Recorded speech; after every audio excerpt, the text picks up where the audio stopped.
Battle Royale, it's what everyone's talking about these days. It's what your friends want you to play. Now if your pals are already invested in a Battle Royale game, you're probably gonna end up joining them. But if you've yet to decide, fear not! This video is for you! Listen up, scrub. You have two choices here. PUBG and Fortnite. Fuck the others, forget about them. What others, I hear you ask? Great question, I don't remember. Now I know what you're thinking. Why am I alone? You're probably thinking something along the lines of, Fortnite is free, screw PUBG, right?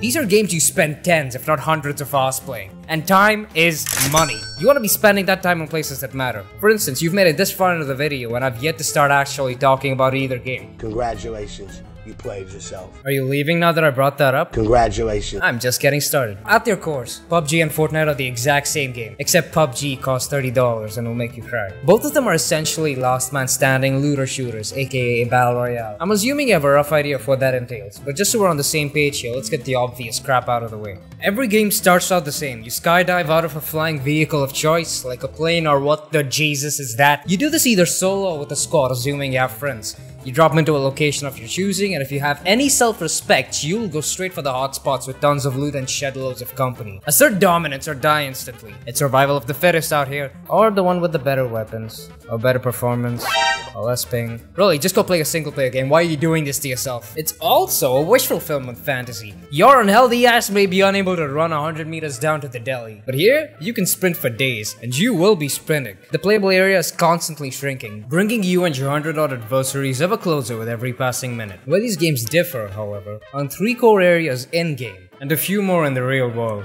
Gunplay. PUBG shooting is quote-unquote inspired by Arma. For those unaware, it's a hardcore military sim for only the most devoted of us no-lifers. It incorporates bullet drop in travel time, zeroing your sights to compensate for it, specialized attachments on an almost per weapon basis, and a higher emphasis on footsteps and other player noises. Fortnite is shooty hitscan ability, except when you're using a sniper. Play a character. Movement in PUBG is slow and dredging. It takes ages to move to any meaningful spot on the map, and you're always mindful of how much noise you're making at any given time, lest someone hear you. You can only heal up to 75% of your health using standard healing items like medkits and bandages. Only soda and painkillers can help patch up that last quarter. Because reasons. I don't fucking know. You also have to keep an eye out on your inventory. In Fortnite, movement is quick and arcadey. Health is split into base health and a shield that each have items that can replenish them. You can only carry 6 items at any given time, but can carry an ungodly amount of ammo because again, reasons. Map interaction. PUBG allows you the luxury of vehicles to traverse the map, though this comes with the additional risk of announcing your presence to everyone within shooting distance of you.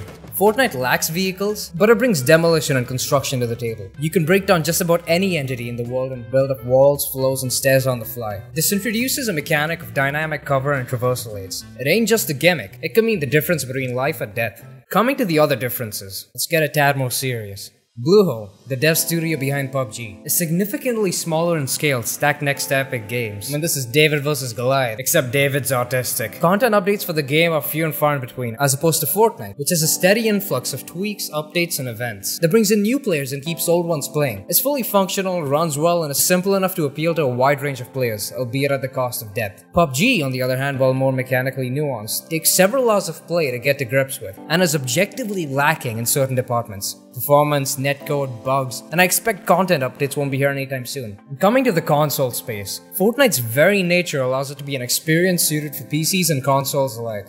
But PUBG's mandate for pinpoint accuracy and long-range firefights and bullet drop compensation on the fly aren't exactly controller-friendly to say the least. This isn't even mentioning performance. It's literally a meme. The port is a joke.